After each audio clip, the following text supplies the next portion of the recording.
I think the big challenge for when agentic payments will really start working and be integrated in our society will not really be a stablecoin challenge, it will be a network challenge. The amount of transaction per second that an agentic economy will require is absolutely insane. We're probably talking about single-digit millions TPSs needed. We've now hundreds of millions of agents that are talking to each other, paying things between each other, and executing stuff on their own. It becomes fundamental to have networks that are highly performant and highly secure.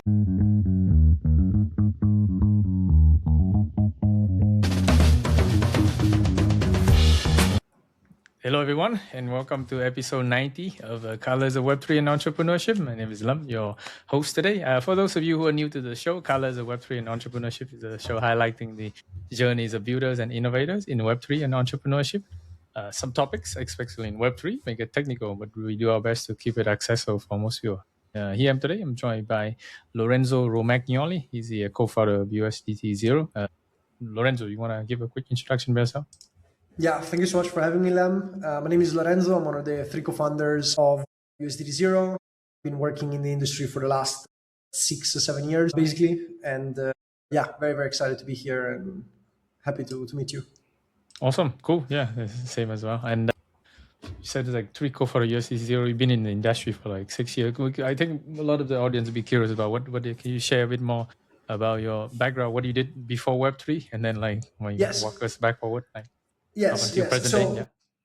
So I'm pretty young. I'm 27. So basically my entire professional life has been in this crazy industry, split between DeFi and crypto in general. I studied economics and finance in London when I was like 2021. And during my second year of university, I kind of stumbled across the wider DeFi ecosystem. We're talking about late 2020, early 2021. So really the infancy of the whole DeFi industry, and when the first projects were coming out, the first new chains that were EVM compatible were popping out, BNB Chain, Phantom, and so on and so forth. And yeah, so basically while I was doing university, I kind of completely fell in love with the technology behind DeFi and the ability to allow people to effectively permissionlessly interact with financial tools and build financial products, basically in a fully decentralized manner. And basically with just a profile picture on Telegram, you could build things that are as large as Aave or Yearn and so on and so forth. So I started contributing and I started spending all my nights on Discord, if you know, just sleeping 4 hours a day, constantly trying to learn as much as I can. And then I started working with a couple of DAOs. But yeah, before that, I wasn't doing anything because I was literally in high school and uni. I often say that I am as DeFi native as it can get. And it's been a wild ride. Nice. I've been able to basically witness the infancy of the industry and now the current iteration, if you will, of the industry we were working. Interesting. Yeah. So sounds like your entire career has been in like the Web3 crypto industry, right? And then, yes, you've been growing for like 6-7 years. So like, I think you already experienced like two cycles already right now, right? Yes. You could learn a little bit more, I guess, because yes, it's been 2 cycles, but so many things happened in these last 6 years. FTX blew up, Luna blew up, all this stuff that counts as a cycle on its own, I guess. Yeah. Crazy.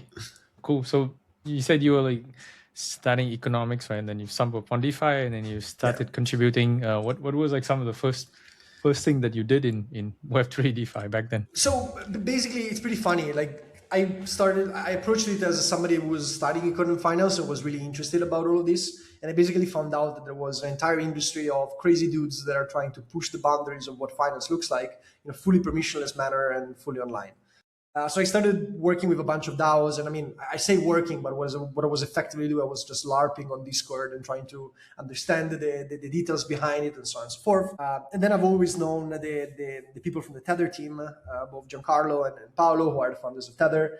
And after a while that I've been heavily like kind of, training in DeFi, if you will, and understanding how everything was working, I kind of went to them and I was like, hey, I think it would be very cool if I could help Tether in any way possible, right? Like when I started doing this stuff, Tether was looking at DeFi in a very critical manner. They never really had a big presence. So when I came in like a crazy dude, basically saying, hey, how about we start doing something?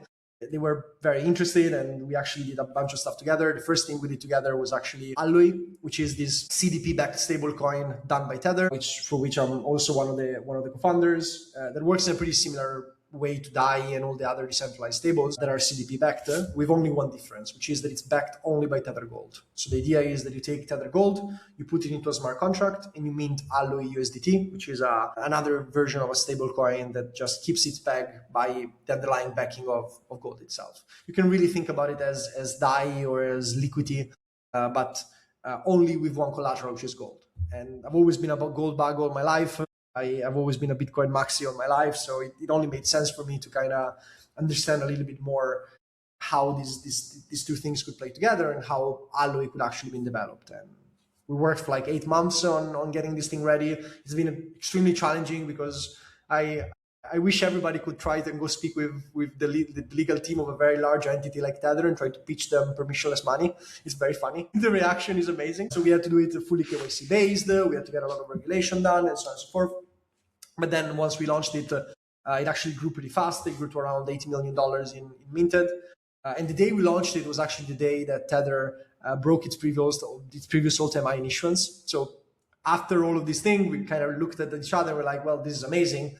But it would also be very, very cool to contribute to what the main product is, which is the US denominated stablecoin, and now the gold ounces denominated stablecoin. So my team and I started working, and my co-founders started working on a bunch of deployments of Tether. The Celo one and the Ton one specifically was something that was done by my CTO and co-founder Kino, who basically wrote the new tokens, brought them into audit, and so on and so forth. And while we were basically developing all of these, we realized it was a humongous problem in the way Tether was expanding between blockchains, right? Like the native standard, the old standard towards which Tether was launching, was amazing for certain things, but it was also pretty challenging on others. Mainly the fact that you could not move those tokens between blockchains in a smooth manner, right? So my co-founders and I looked at this problem. We're like, well, this is pretty challenging. We think it's pretty crazy that in 2024, 2023, the largest stablecoin on the planet doesn't have an underlying interoperability between blockchains protocol. Are we the only one basically thinking that this is crazy, or is there other people around that actually think the system is broken? So we started working with a lot of DeFi protocols, and we were like, hey, why are you using USDC way more than you're using USDT? What's the main problem there? And the answer was always the same. They were like, most of our growth strategy happened outside of Ethereum mainnet, and on Ethereum mainnet, yes, we're using USDT basically every day, but when you start going into chains like Polygon, Arbitrum, Mental, Avalanche, we have a huge challenge in actually attracting USDT into our chain, because if every time a user needs to move money into our chain, they need to pay 20, 30, 40 bips per transfer using third-party bridges, it's challenging. It's something that we cannot scale. So we all sat down at a table and we're like, well, maybe we're onto something. Maybe there is some kind of inefficiency in the Tether ecosystem, specifically on this what we thought was a niche product, which was this cross-chain infrastructure. So we started working closely with the LayerZero team. We've known them for a while, and we basically came up with what ended up being USDT0, which is this gigantic interoperability layer, well, now gigantic, I guess, interoperability layer that connects all of these different siloed blockchains, right? And we launched it in January 2025, and it's been probably the most stressful month of my life because, it's all fun and games until you actually have to launch the thing, and then you spend 4 weeks without sleeping constantly. You don't sleep, never. I have this thing that I always say that some friends of mine were at the Trump Gala in the White House, if you remember, the crypto gala, and it was 2 days after we launched USDT0, and I slept like 48 hours straight. And these people were trying to call me, were like, yo, Trump is launching a token, you gotta buy it. And I was like, it's going to be a scam. I'm too sleepy. Bye-bye. And then I woke up the morning after and I missed out on like a ATX or something. I was like, yikes. I'm always lucky on this kind of stuff. But yeah, so we launched it in January 2025. We started moving $100,000, $200,000 every day, which sounded insane, right? Like I remember the first day we broke $1 million a day. I was like, it's absolutely impossible that there is actually $1 million worth of people that are transferring between something that we built. It's insane. And now fast forward like 15 months, we're now moving steadily more than $150 million every day between chains. Wow. And we kind of got used to it, but it's still pretty insane every time we think about it.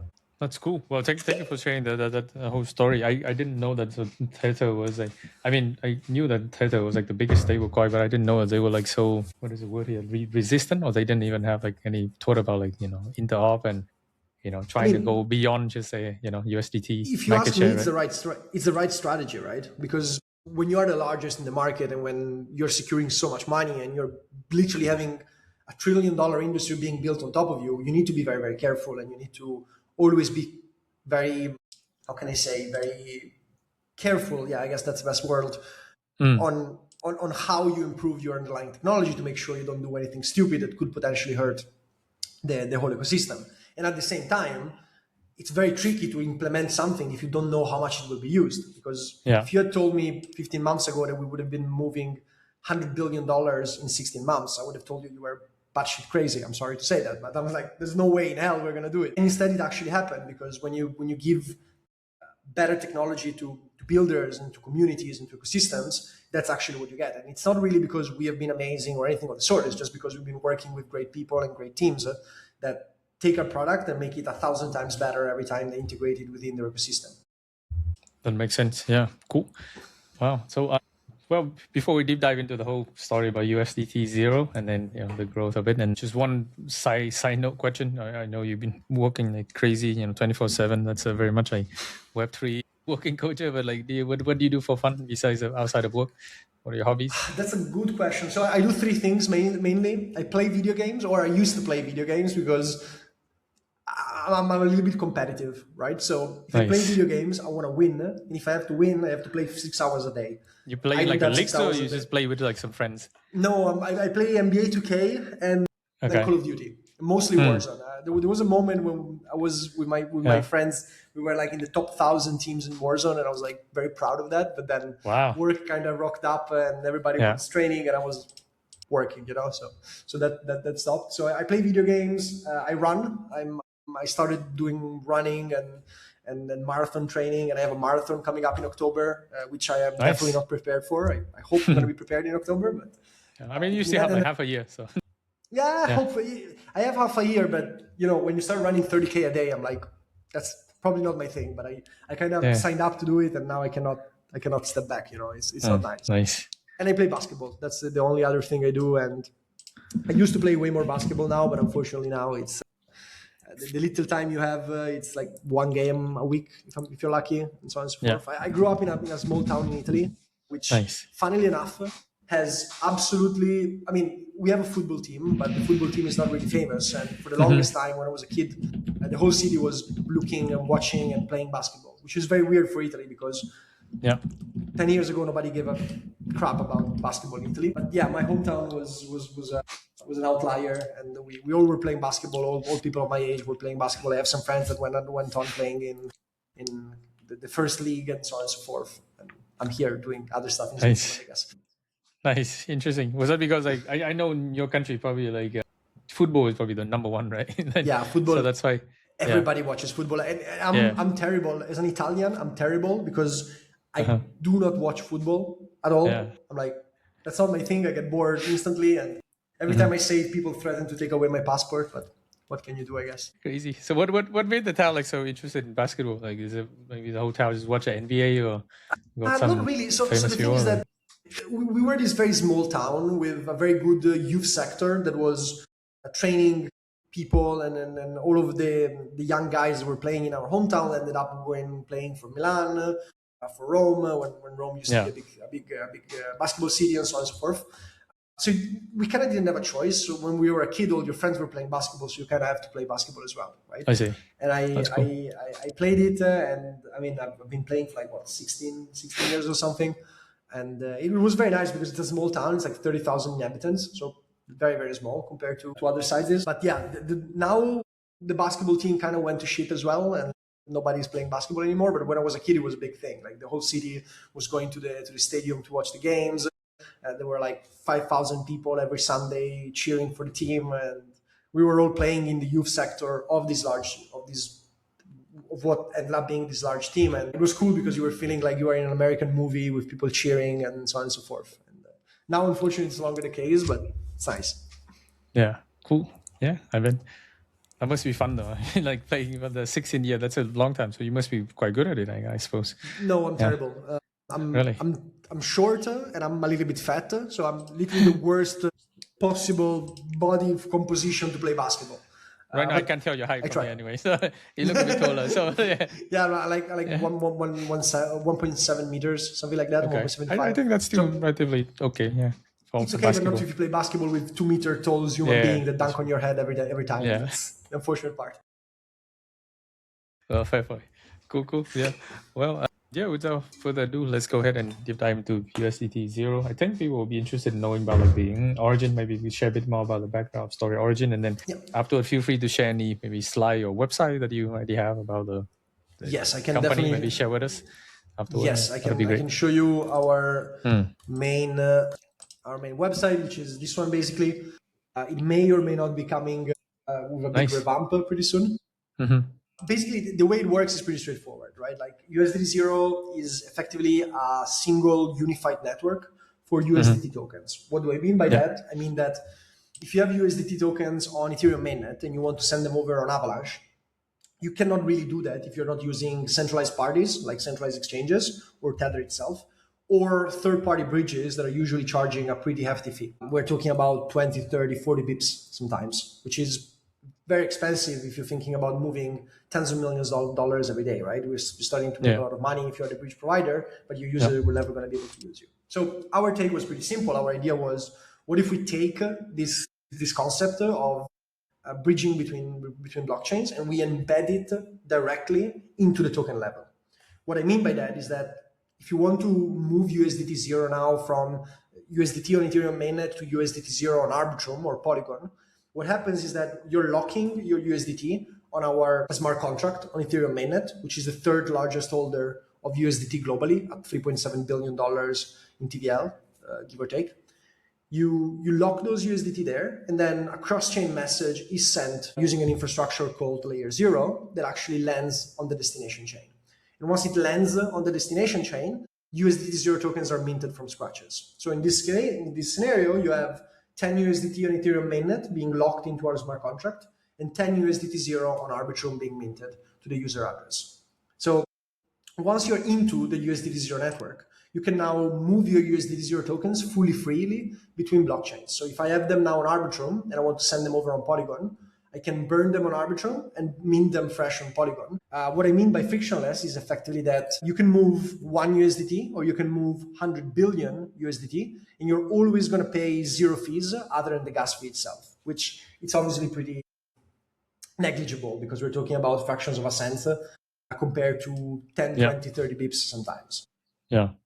So this is the way it works. It's pretty elegant and it's pretty simple, but our whole job is to make sure that it works in a smooth way and it works in a efficient way, if you will.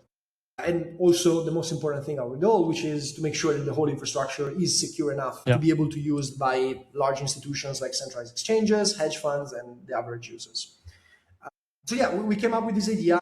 In the beginning, we were not sure of which interoperability provider we would have wanted to use. We evaluated all of the multiple options that are in the industry, the Wormhole, the Chainlink, the LayerZero, the intent-based solutions, and so on and so forth. And then we decided to basically land and work with the LayerZero team because, number one, we've known the LayerZero team for the longest time, since before it was called LayerZero, basically. And we really respect them. We respect their management. We respect the way they decide to work. And this was something very important for us. Like, yes, the technology is important and it's definitely something that needs to be considered fully. But our belief was that we should have worked with like-minded people. We should have worked with people that were not trying to bring competitors down or that were trying to just make a lot of money, but they were effectively trying to make the world a better place, and they were trying to improve the way the Web3 world actually works. So we went to LayerZero, we pitched them this idea, and they were like, well, what do you guys think? And they were enthusiastic about it. They said that they thought it could have become the largest thing they've ever built on their network, and it turned out to be. But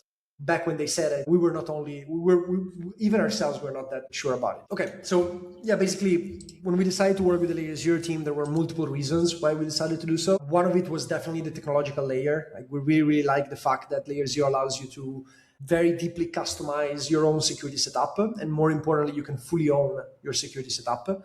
But the most important thing for us was that we actually liked working with like-minded people. We liked working with people that were not trying to bring down their competitors or were just trying to make a quick buck or anything of the sort. They were actually genuinely trying to make the space that we're working on a little bit better and a little bit easier for you for the next 100 million people to be on board into. So we immediately hit off, and when we pitched them the idea, they loved it, and they actually saw the potential of USDT0 way before I did. Like I was making fun with our co-founders and with my two co-founders, and we're like, how much money are we going to move in our first year? And I think I said something like, if we move more than $6 billion, I'm gonna bring everybody in the company out for dinner. And we ended up moving more than 70 billion in the first 12 months, right? Which was 70. Yeah. Oh wow! We're 92 right now. Yeah. We should be able to cross the 100 billion in the next month, hopefully, which would basically make USDT0 the fastest growing interoperability infrastructure on the planet, which is pretty cool to say. But again, it's not because we did anything right. It's just because when you give a very cool product and a very good tool to the users and to the ecosystems that you like working with, you actually end up you actually just get organic demand, right? That's the history of Tether from the beginning. Tether was invented as a tool to arbitrage the price of Bitcoin between exchanges, because a bank wire used to take 3 days, while a Tether transfer on Omni and then later on Ethereum was taking 45 minutes. So if you wanted to arbitrage the price of Bitcoin between Bitfinex and Poloniex, for example, the only thing you could use was actually USDT. That's why Tether was built, and that's why Tether was born.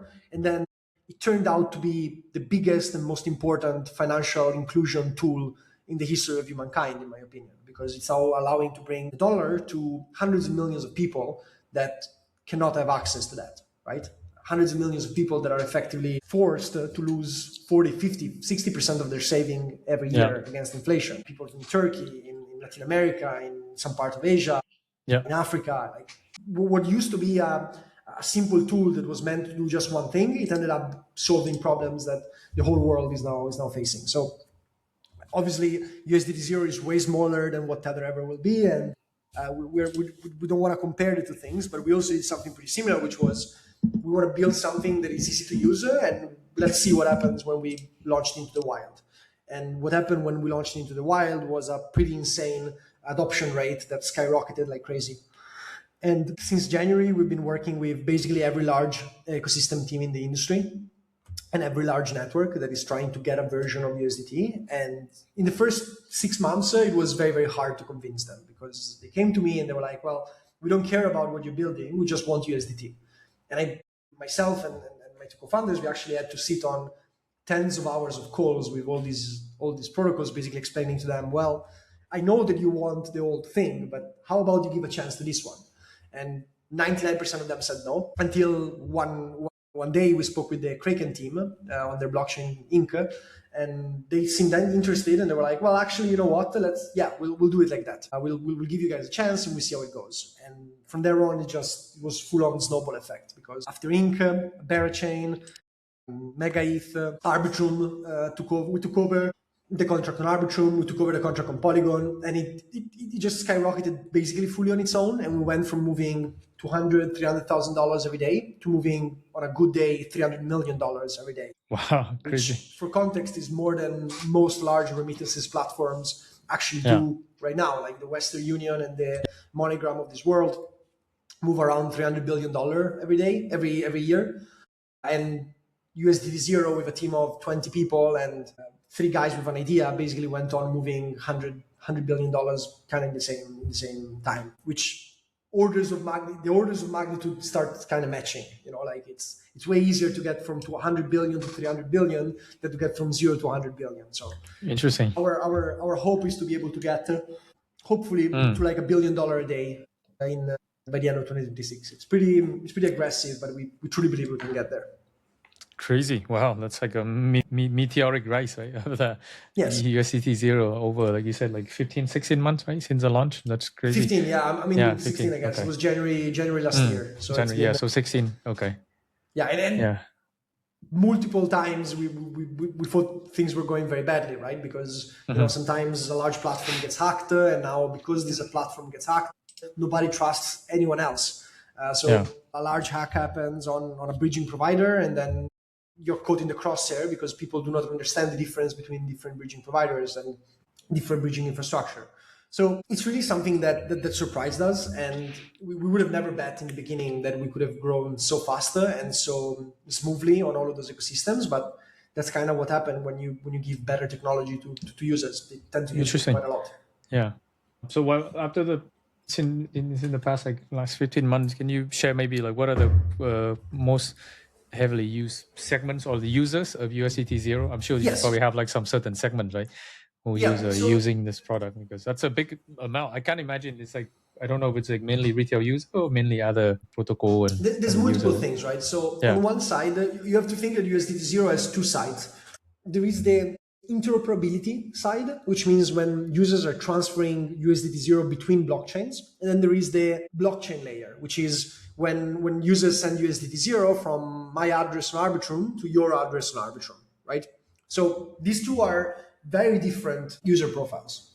The blockchain level, so the onto the same blockchain transfers, those are extremely close and mimicking entirely the user base of Tether itself, which means that people are treating USDT0 in the same way as they treat USDT. There are a lot of users that are transferring very little amounts, and then there are a few large entities that are doing 40% of the volumes on a chain, right? It's used for literally anything. It's used for DeFi, it's used for payments, it's used for infrastructure, for like agentic payment. It's used for literally every single thing that USDT is being used for right now. What we really like to focus on when we work on a blockchain level is actually real world adoption. So users being able to pay for merch or pay for goods with USDT itself. I live in Lugano. Here in Lugano, you can go around and pay with USDT, USDT0, and Bitcoin Lightning in like 500 shops around the city in a fully permissionless manner. It's super cool. Yeah. But we also see people in Africa and in Asia to be able to use Plasma and Arbitrum and Polygon mostly, literally in their everyday errands. You know, like you're going to buy a bottle of beer, you're paying it with USDT rather than paying it with your own fiat currency. So into the same blockchain, it's actually pretty close to the Tether user profile.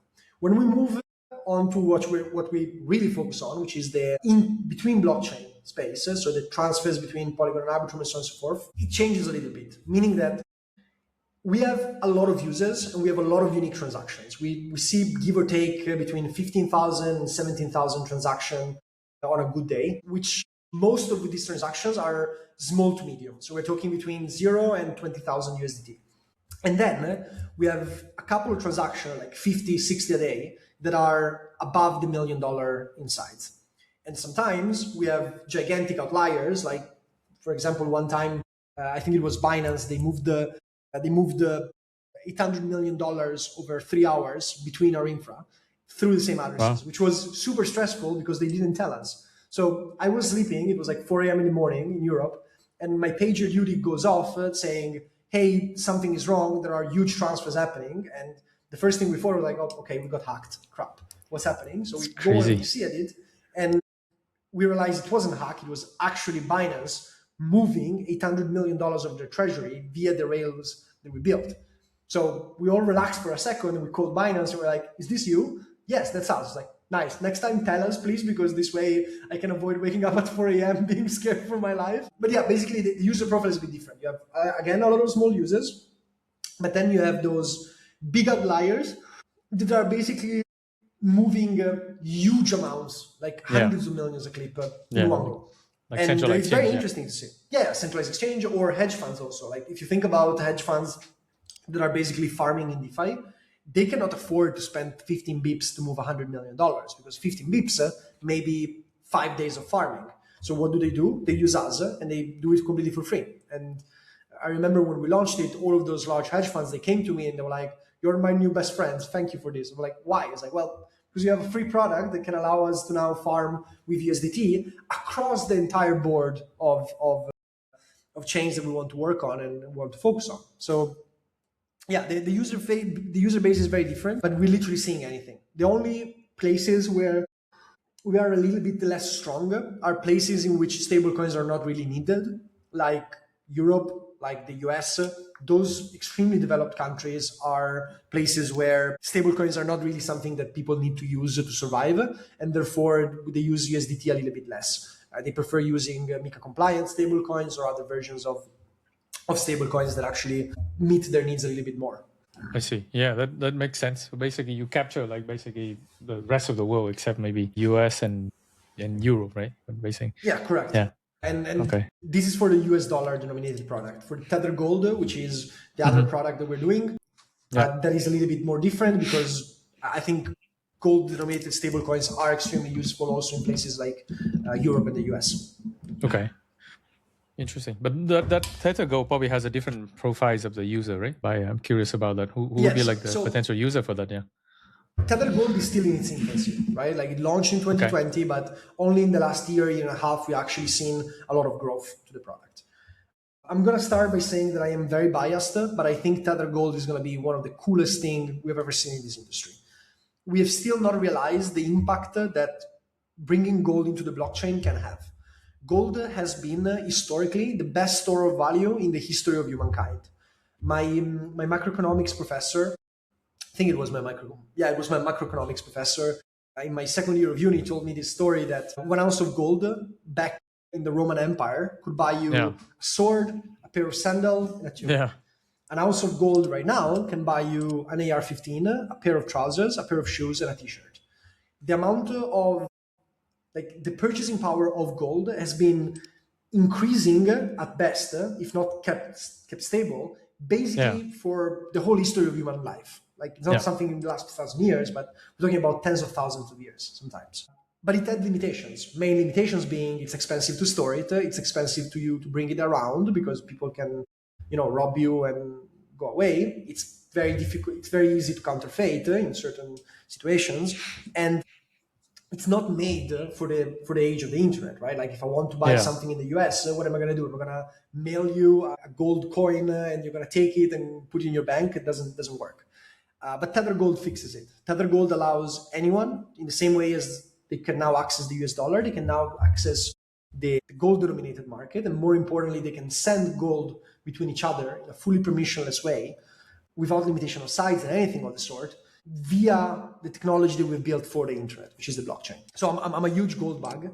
But the product itself is still growing, right? Like it's around $3 billion in market cap right now. It takes a bit of time for it to actually become popular because crypto people sometimes are a bit stupid, in my opinion. And when you pitch them gold, the first thing they tell you is, but we have Bitcoin. Why would we need gold? And I'm like, fuck's sake, no, like you don't get it. Gold and Bitcoin are not in competition between each other. Gold is in competition with the US dollar when it comes to actually replacing the US dollar in the wider world economy at best. Because think about it, right? Like you can be living in Zimbabwe, right? And of course, Zimbabwe fiat currencies went down the drain in terms of purchasing power since the 1980s, I think, if I remember correctly. And it lost like 99% of its value, and people are playing in the streets with notes and banknotes. But at the end of the day, them going into the US dollar to hedge against this, it's just moving into a different kind of fiat currency. The US dollar is also inflating by quite a lot in the last 10 years, and it's just a different version of a fiat currency. When all of those people will understand that there is a currency, which is gold, that doesn't inflate unless in certain cases, and that it's been used by humanity since the dawn of time, all those people, in my opinion, will move away also from the US dollar, and they will jump into the gold market and the gold denominated stablecoin space. So all of this to say that I'm extremely biased, and it's taking time to grow the product, but we're seeing a lot of users here as well. On the payment side of things, Tether Gold is not yet used quite a lot. People save in Tether Gold rather than spend Tether Gold. Our volumes are also way lower. We move, I think, 10 ounces of gold between blockchains every day, which is not a lot, but our goal is to basically lay down the groundwork and wait for this big wave adoption to come. And our job is to make sure we're ready when this big wave of adoption actually ends up coming. Makes sense. Yeah. And I think, we've seen a lot of huge increase in price of gold over the last year or so, right? It's crazy. So I guess I'm very happy. Exactly. Yeah, I bet. I'm curious, like maybe if you can explain a bit for the average user, like how does that Tether Gold product actually work like under the hood, the technical side of it? Because obviously, like the people who may not be familiar with blockchain and Yes. Web3 technology, like how does So it work? there's also two parts here, right? There is Tether Gold, which is the stablecoin itself, which I'll walk you through it, how it works. Obviously, Tether people are better suited to explain it, but I'll do my best. And then there is what we do, which is the interoperability side. Tether Gold is a pretty cool idea. Like the idea is in the same way as you give me $1 and I give you one USDT. You give me 1 ounce of gold, I give you one XAUT, which is Tether Gold ticker. And now me as Tether, we take those bars of gold and we put them into a vault in Switzerland. So there is a vault in Switzerland that holds all of the gold that Tether owns, both the one that is on their balance sheet as well as the one that is backing Tether Gold. And then the product itself works in the exact same way as any other stablecoin. If the price of Tether Gold rises above the price of gold, people buy Tether Gold on the market and they redeem it back for physical gold or fiat currencies with Tether. If the price of gold is too low if Tether Gold price depegs from the price of gold itself, they're buying Tether Gold on the market cheaply, they're redeeming it with Tether, and they are then selling the gold to basically cash in on this arbitrage. It works in the exact same way as USDT, and in my opinion, it can grow way faster and way larger than what USDT will ever be able to be, because when you are basically acquiring and taking on yourself all of the costs of storing gold and all of the risks of storing gold, you're basically making another killer product that hundreds of millions of people could potentially use. So this is the stablecoin itself. What we do is in the same way as we do for USDT0, we take that stablecoin and we bring it to every single other chain on the planet that needs a version of Tether Gold onto their network. The cool thing about Tether Gold is that Tether Gold has been issued only on Ethereum mainnet. So there is no more fragmentation of liquidity anywhere, because any chain that has a version of Tether Gold on it, it's powered by us. And because it's powered by us, you're now basically creating this unified liquidity layer that puts into connection all of this siloed ecosystem, and that allows to have improvements in both user experience, capital efficiency, and so on and so forth. So yeah, that's basically how the whole system works. I hope it's clear, because I know it's a bit technical and so on and so forth, but it should be pretty understandable. Yeah, I mean, it's clear to me. I'm hoping it to be clear for the viewers. And obviously, You're also really technical though, so. Yeah, obviously, yeah, for sure. No, I think it's very helpful. I'm kind of curious. So one thing I'm wondering is like, is this vault in Switzerland, right? Probably first feel like the most heavily guarded place on earth, right? Obviously, yes, it is. Security for that is like top notch, right? You have to, because otherwise, yes, it's insane. Real goal is like, yeah, it's really crazy. Like I've seen pictures of it, and I think I heard Paolo talking about it a couple of times, and it feels like a James Bond movie. It's like built inside of a mountain, and you need to get into this thing, and there's like 10 armored doors to get to the vaults, and so on and so forth. I don't know if you've ever been to the Freeport in Singapore. So it kind of looks like that. It's my understanding. I went to the Freeport in Singapore last Token 2049. There was an event made by Aave, and it was amazing. And they showed us around the Freeport. They showed us all of the gold that they store into the Freeport. They showed us a couple of paintings. They showed us a triceratops, like a dinosaur skull, dinosaur skeleton. That's crazy. I geek out on dinosaurs. So. I always wanted to buy one. They're just too expensive. Nice. But it's kind of the same thing. It's a very secure place where basically all of the large companies and all of the large entities that need to store something physically in Europe go to. And it's pretty cool because it's owned by the vault itself is owned by Tether, which basically means that it's not a bank's vault or anything of the sort. It's their own vault, and they have control over their own vault, which makes it extremely more resilient than any other gold-backed stablecoin solution on the planet, because, not your keys, not your coins, not your vault, not your gold. So makes sense. It's pretty straightforward. Okay, cool. Yeah, that makes sense. Cool. And hopefully we'll probably grow more and more in the future. Well, going back to USDT0, you said a lot of ecosystem and a lot of different blockchains and users have actually adopted it. Can you share maybe one case of like which ecosystem or heavy user, big user, could be Will, whatever, surprise you the most in terms of adoption for USDT0, and why? Yes, well, I usually bring forward Plasma as a chain, as an example, because full disclosure, we are very biased. We seeded Plasma together with Bitfinex, so we love the team. We think they're great, and we also are pretty involved into the discussion. Basically, the Plasma team came to us and pitched us this idea of, hey, we're going to build a blockchain only for USDT. We don't care about anything else. We just want this thing to be as aligned with whatever you guys are building as possible. Can you help? And we work together on it. And the cool thing about Plasma is that USDT0 is the way USDT lives on Plasma. And because of that, it allowed to create very complex strategies like the Plasma pre-deposit vaults that I'm sure you saw, because there was a moment in DeFi that everybody was talking about these pre-deposit vaults that grew to like $4-5 billion in TVL before the chain even launched. So all of this TVL was sitting on Ethereum mainnet, earning yield, waiting for the chain to launch. And as soon as the chain launched and we opened up the pathway between Ethereum and Plasma, all of this money immediately flowed into this brand new chain and grew really significantly. Plasma is to this day the fastest growing USDT chain in history. It went from $0 to $8 billion in issued TVL, or $6 billion in issued TVL in like 5 days. Then it decreased a little bit because, centralized exchanges rebalanced, users migrate away, but it still retained like $1.5 billion in issued USDT, which is extremely successful. Only 3 chains have more USDT issued on than Plasma, and those are Ethereum, Tron, and Solana, which are obviously extremely large ecosystems that have been around for a long time. So yeah, I always bring up Plasma as an example because it basically shows exactly how you should build how you should build with USDT0. Now with their new product, Plasma One, which I don't know if you ever tried, but it's a pretty cool neobank infrastructure, and I can show you. I always use my Plasma card every time I can here on my phone and so on and so forth. You can basically deposit USDC or USDT into your Plasma account, and it gets immediately transferred. If it's USDC, it gets sold into USDT, and it gets immediately sent over to Plasma. And by doing so this way, you're basically creating a black hole sink of TVL into the chain that actually ends up being really used by the users every day as a normal neobank. So yeah, that was a very, very, very good example. And Paul and the rest of the Plasma team have really been amazing in supporting us and in building us. And for the longest time, Plasma has been the largest USDT0 ecosystem for this reason specifically. That's cool. Yeah, I think that makes sense. Yeah.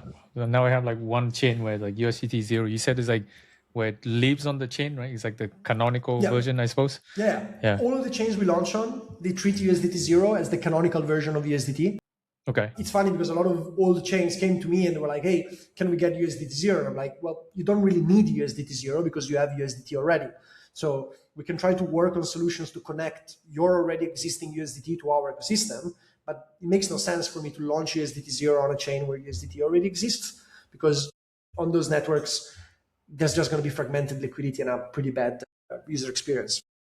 That makes sense. And I think we both know that fragmentation liquidity is not really good for users, like protocols in general. So it's terrible. That makes sense. Yeah. Cool. Talk a bit more about like the competitors. Who do you consider like competitors for USDT0? Yeah, that's a good question. So on one side, there's the competitors on the stablecoin side of things. Mm-hmm. We do think that Circle is a competitor. We do think that the other large stablecoins are competitors, but we also think that competition is very good.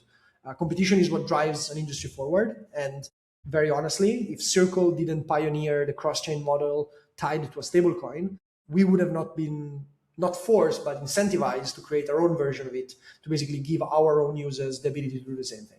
So on one side, there is the competition on the stablecoin side of things. We don't focus on that too much because that's Tether job. Our job is just to move those stablecoins around. On the other side, there is the interoperability space. So basically competition between bridges. Again, we do not really like to consider ourselves a bridge. We are the largest bridge on the planet. USDT0 alone moves more money than every other interoperability solution combined ×2 on average. Obviously, other than LayerZero, because we're built on top of LayerZero. So, every time we move a dollar, LayerZero also moves a dollar. But everyone else, you can take them all, add them together, multiply by 2, and it's still less on average than what we move on a good day. So what we're really looking at and what we are comparing ourselves against are now larger traditional financial institutions, the Western Union of this world, the MoneyGrams of this world, these large remittance platforms, the Swift of this world, because obviously we're still early and it's going to take us some time to get to the next level. But when you start moving hundreds of billions of dollars every year, you're no longer comparing yourself against the little niche that crypto is, but you're now comparing yourselves against the wider the wider financial infrastructure. So it's basically this. And then other than that, we don't really have much competition because we're not in the market to make money. So nobody wants to compete with us because we're making no money. We're just making the system a little bit better, and we are working directly with chains to pay for a cost, but it's not a business that many people want to get into. When everybody wants to make something big until you tell them that it takes 5 years and you're spending money for those 5 years and you're not making a cent. So interesting. On the last part there, maybe if you can expound on that. So I mean, yeah, that was actually one of the questions I was going to ask next. Like, what is a business model? You said like you're not making money. Is it? I think you're referring to USDT0, right? Like not making money. Yeah, of course. Yeah. Tether makes a lot of money. Yeah, we all know Tether makes a lot of money. Yes, I can agree with that. Yeah, okay. Our business model is pretty straightforward. So we charge chains that we deploy on. So when we deploy on a chain, to make sure that our deployments are secure, we have to spend a lot of money in audit costs, personnel costs, security reviews, and so on and so forth. When we built USDT0, we never built it with the idea of turning it into a profit machine. Like, it's a startup. Startups are not meant to be profit machines. They're meant to be solutions that can grow, and then potentially find a monetization layer after. But we were pretty lucky on the fact that every chain in the world needs a stablecoin. So they are very happy to pay to get the best stablecoin on the planet to get on their chain. So we charge chains. We are a pretty expensive product to get on a network because we have those very high costs. And with those chains, with what we charge chains to actually deploy, we're able to grow our team. We've been growing from 6 people to 20 over the first year. And we're able to keep paying for services with the best companies on the planet, right? Like we have recurring contracts with Chainalysis on the compliance side, with Certora, with Open Zeppelin, with all of those large players, without which we wouldn't be able to do our job because, interoperability and cross-chain transfers, what we usually say is that it's like open heart surgery every time. And if you fuck something up, you get hacked and people steal all the money of your users. And this is, if you're a small bridge that is securing only $40 million, maybe DPRK doesn't look at you. But when you're securing $3.5 billion, you're constantly under scrutiny by all of those nefarious players that are trying to hack you. So the only thing that we never save money on is security and engineering costs. And we think it's the right choice. Okay, yeah, that makes sense. So right now, if I understand correctly, just one main revenue source, like when new chain, come on and they want a stablecoin USDT0, then that's where you guys generate the fees. Okay. Yeah, they pay us. We take the money. We pay all of our providers. We save some to make sure that if something was to go wrong, we have enough resources to go over the winter. And listen, I'm not complaining. It's been very, very successful, but at the same time, it's not what we built USDT0 for. We built USDT0 because we thought that the benefits that it could bring to the Tether ecosystem was so much larger than whatever amount of money we would ever be able to charge chains. I see. And it's actually happening. So we are very, very excited to be able to see it. And we are very, very happy to be able to contribute, even though if it's in a little part, to making sure that Tether remains the leading stablecoin on the planet. Makes sense. Okay. Very, very interesting strategy there. So regarding like LayerZero, so you said when someone move $1, USDT0, and basically LayerZero also move one. Do they get any fees for that transaction or no? Not currently. Oh no. Because LayerZero is a protocol currently has no fee turned on other than the fees that you pay to execute the transfer on the chain, on the receiver chain. But this is just technicalities. We're not talking about a real fee. Got it. And so there's no fee involved other than the gas fee itself, which is why everybody is using the platform. We have no interest in actually charging users profits we have no interest in charging users a fee onto these transfers to make a profit. We might in the future slightly increase the gas fees a little bit more. We're talking about 10 cents, 15 cents more to be able to add additional security checks or additional DVNs, which DVN is basically, you can think about it as the node that verifies transaction between chains, right? Because if I'm sending from Ethereum to Polygon, I need something that checks that the transaction happened on Ethereum and executes it on Polygon. We have 3 of those DVNs right now that are running in fully independent ways with fully independent code between the 3, but we would like to have more of them. Our goal is to be able to increase our DDN set to a 5 out of 5, 6 out of 6, 7 out of 7 during 2026, hopefully. And the more DDN you add, the more expensive it becomes to actually send a transaction. But again, what we're seeing is that as long as a transaction costs less than $1 in terms of gas fees, users will still be able to execute it. Maybe agents and agentic payments will be a little bit challenging to do it, but we are a whales network, basically. We have people moving hundreds of millions of dollars, and I'm sure that they will be willing to pay $1 more to enjoy better security. Yeah, I'm sure they will. For the whales, like I agree. $1 for them.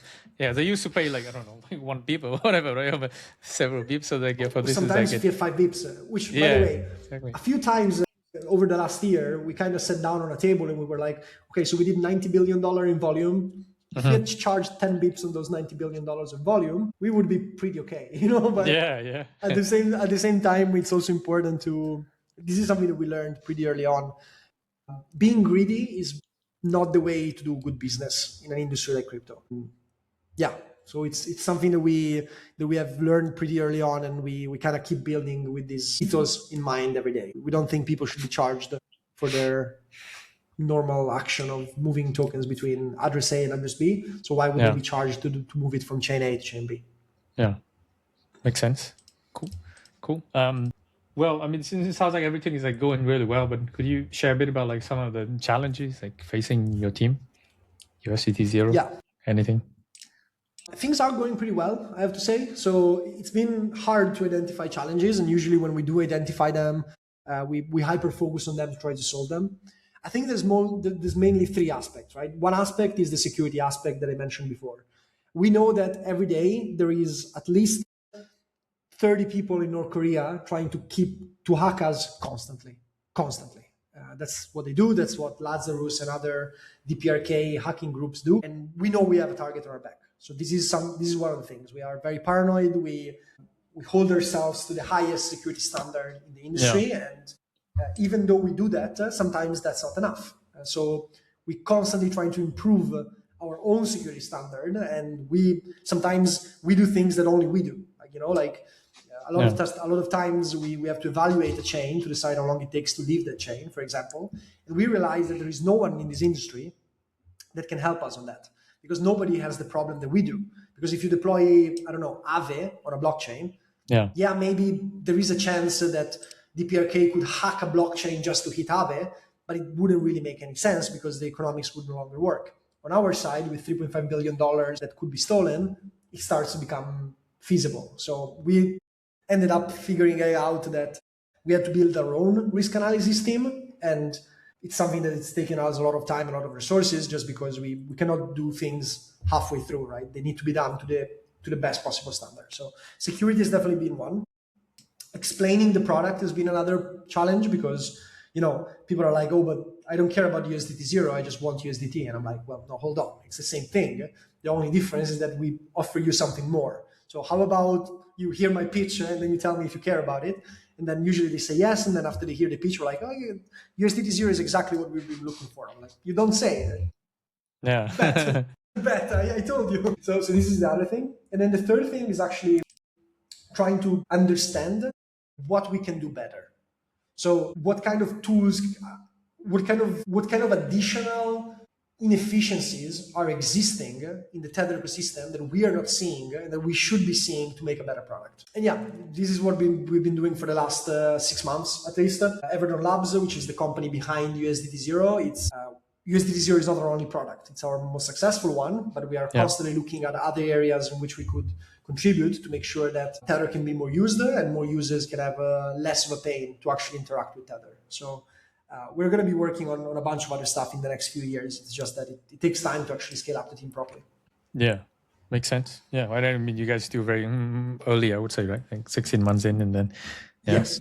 I'm also very lucky to have 2 co-founders that really know their shit, if you will.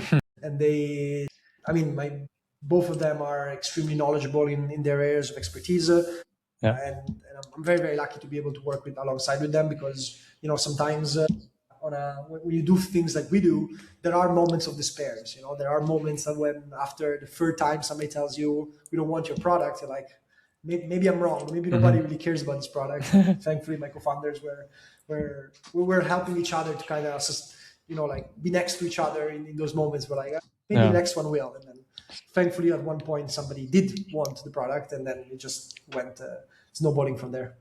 Makes sense. Yeah. So you have to have like a really strong conviction, right? I mean, of the value proposition of your product, and then launch it, and then keep persisting, and hopefully you're right, because if you have a lot of conviction and you're wrong, then you just look like an idiot sometimes. Yeah. Well, I think you can change, like pivot. Yeah. It's not endable, right? You can, but you need to understand. Like this has always been my biggest challenge. Like USDT0 was not the first idea that I had or my co-founders had, right?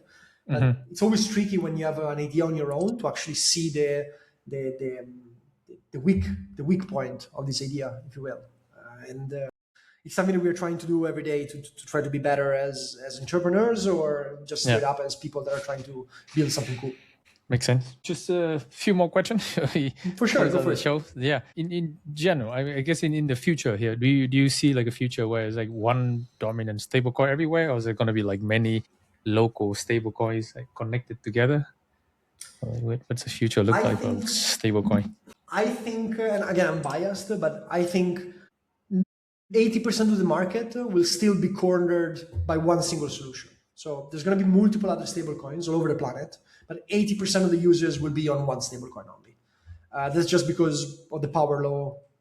That's normal power law, right? Like in economics, things happen like that.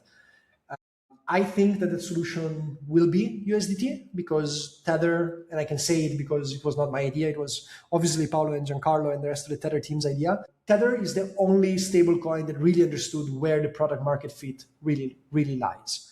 Stablecoins are not made for people like me that live in Switzerland and can open a bank account in 2 hours. Stablecoins are made for the people in Africa, in Latin America, and in Asia that cannot open a bank account because the system failed them, and the system doesn't want to service them because they cannot generate enough money for the bank fees. So I have not yet seen any other stablecoin provider to actually understand this simple narrative. And I do not think there is any other stablecoin provider that has the amount of expertise and that has survived so many crises as Tether does. So I think there's going to be multiple stablecoins. There's going to be basically any large product with a user base will try to make its own stablecoin, and then they're going to all converge towards what the users actually want to use, which is USDT.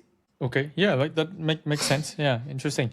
But do you also foresee like a rise of maybe, I don't know, local currency stablecoins? For example, like in, I don't know, Europe, right? EU Tether, I'm not sure. Is that even a product right now? EuroTether used to exist. Tether was the first one to push out the euro-denominated product, but then they switched it off because the regulatory landscape in Europe is just just crazy. Yeah. It's insane. Yeah. It's MiCA is in my opinion and personal opinion, not representing anyone's position on it, but I think MiCA is the worst piece of regulation I've ever seen. Ever in the history of regulation, probably. I think yes, there will be locally denominated stablecoins, but the problem is that why are people using USDT? Because they don't want to be exposed to the Turkish lira. They don't want to be exposed to the naira or other highly inflated currencies. So a stablecoin doesn't fix inflation. I think a stablecoin just gives ability for people that could never open a bank account in US dollar to tap into the US dollar market. But that's why the usage exists. The usage exists because the US dollar is still the reserve currency of the world and people want to have access to it. No other denomination of stablecoin has ever been successful other than a little bit the euro ones. But again, I think the market cap of all euro denominated stablecoin is less than 5 billion, if I had to make a guess, but maybe I'm wrong, but it's only EuroC and from Circle that actually has any kind of adoption. And anything else is basically non-existent. Like yesterday, Tether introduced a new stablecoin for Georgia to basically use the national currency of Georgia and bring it onto the blockchain. But those markets are way, way smaller. So I hope that we're all going to be living in a world with fiat-denominated stablecoin in the future, but I'm not so sure that that's going to be the case. I do believe that most of it will converge to dollar and gold and kind of stop like that. Nice. Yeah, makes sense. Yeah, hopefully we'll see more. And I also agree with your point that, I mean, USD is like the number one reserve currency right now still in the world, right? And then there are a lot of people who still want access to USD, but they're unable to do it in their local market. So that's why make it like the perfect entry for what you guys are building for. Great. Nice. What could you share, like maybe what's the most like non-obvious use case for USDT0 beyond trading that you've seen? Oh, Yeah. well, there are Just some curious. people in New York that are allowing you to buy luxury watches and private jets with USDT0. That's pretty cool, I guess.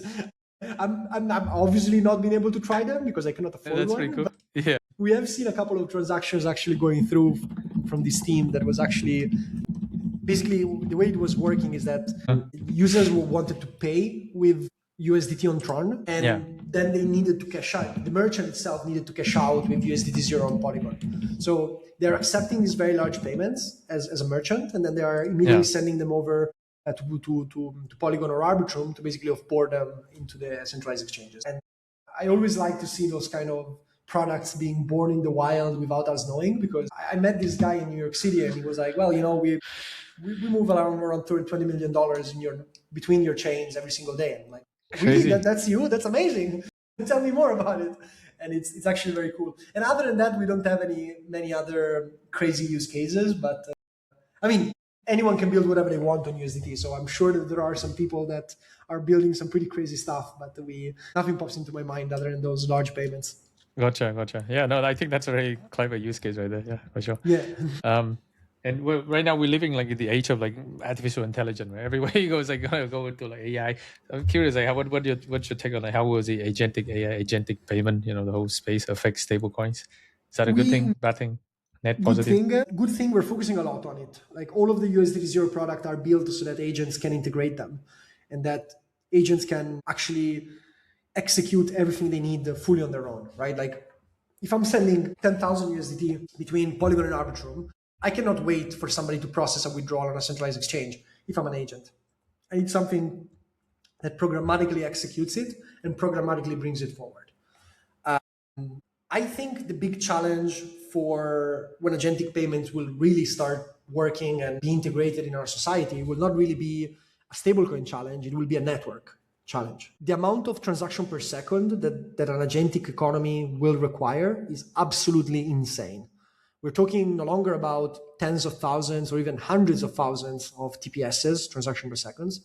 We're probably talking about single digit millions of TPSs needed, because if every single human being on the planet was to use a financial network, we will still rarely get to 1 million TPSs. But with now hundreds of millions of agents that are talking to each other, paying things between each other, and executing stuff on their own, it becomes fundamental to have networks that are highly performant and highly secure. We're working very, very closely with the LayerZero team on Zero Chain, the blockchain that are going to be launching in October this year.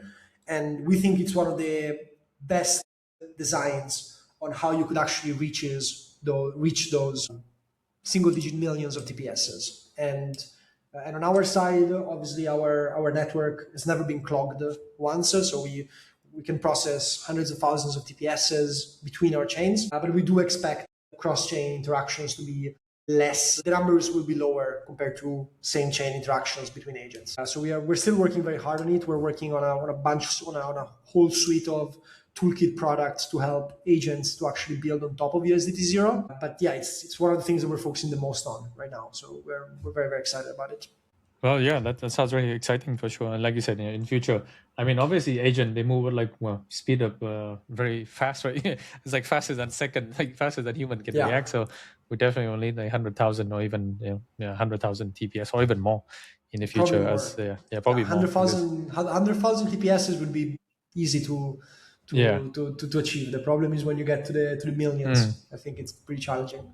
It's true. And I think even if we do like some simple math, like if one person, I mean, that's assumption, like one person, one agent, right? But what if like one person, like multiple agent working for the same person and then multiply? Yeah, exactly. I have 10 agents. So how about we start running on billions of agents and they need to transfer between each other? Exactly. You need infinitely scalable blockchains, basically, which is something basically impossible to achieve, by the way. Yeah, it's very tough one to do that on blockchain. Yeah, interesting. But yeah, it was an interesting problem. I'm kind of curious to see how people will solve in the future. All right, cool. Well, since you've been building in Web3 for like so many years and also running this USDT0, do you have any advice if you want to build their own Web3 company or like startup in general? Any advice? don't go sell flowers. It's a much more relaxing life. No, jokes aside, it's a very challenging industry to build in. Probably the single hardest industry to build in when it comes to stress levels and threats and so on and so forth. But in my opinion, it's also one of the most deserving, if you will, industry to actually bet on, because maybe it's just me being a little bit of a dreamer, but I like to think when I don't sleep and when I cannot go out with my girlfriend on a Saturday night because we're fixing a problem or anything of the sort. Yeah. I do like to think that we're really trying to change the world. Obviously, not on our own. We're putting a little brick into the wall that could potentially change the world. But I think financial freedom is the most important thing that anyone could do, and it's also the only thing that makes me want to wake up at night and work 20 hours a day. Because making money is cool, and if you worked at Jane Street or BlackRock, you could make probably a lot more money than what I'm making, and probably work way less. But it doesn't tickle me. It's not something that makes me happy, and it's not something that makes me want sometimes ruin my life just to be able to get to a certain goal in a certain future. So I guess advices would be, I don't even know if I have an advice, to be honest. It would mostly be, if you're getting into this thing, know what you're getting into, and only get into it if you want to go all in. Don't go halfway through, because if you go halfway through, you're just gonna end up being stressed, unhappy, and probably waste your life.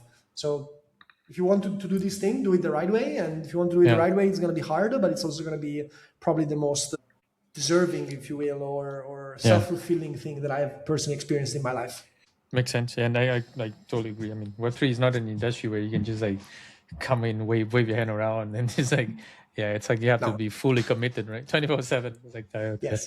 A lot of people actually left the industry because of that reason, and now they're into AI, and I'm like, I guess your life is much more chill than mine is right now.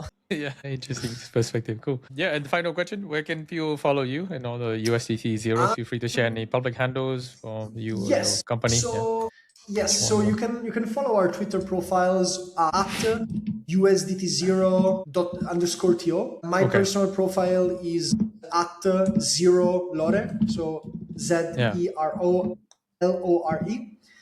And our website is USDT0.TO.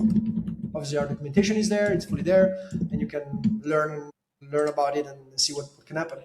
Awesome, cool. Yeah, I'll make sure to put all the links in the show notes here so that the followers and the listener can actually follow and check on your company progress. Yeah, awesome. Once again, Lorenzo, it's been a real pleasure having you on the show today. I really loved it. Talking about USDT0, Tether, the meteoric rise. How you guys have achieved so much in the last 16 months. Yeah, I wish you and the co-founder the best of luck moving forward. Appreciate Thank it. you. Thank you so much. Have a good day. Cheers. Thank you. Cheers, man. And we're back to our studio. What do you think about Lorenzo and the successful launch of USDT0? I think his story of digging deep into the trench of crypto in his USD days and to leading one of the biggest stablecoins in this space is really impressive.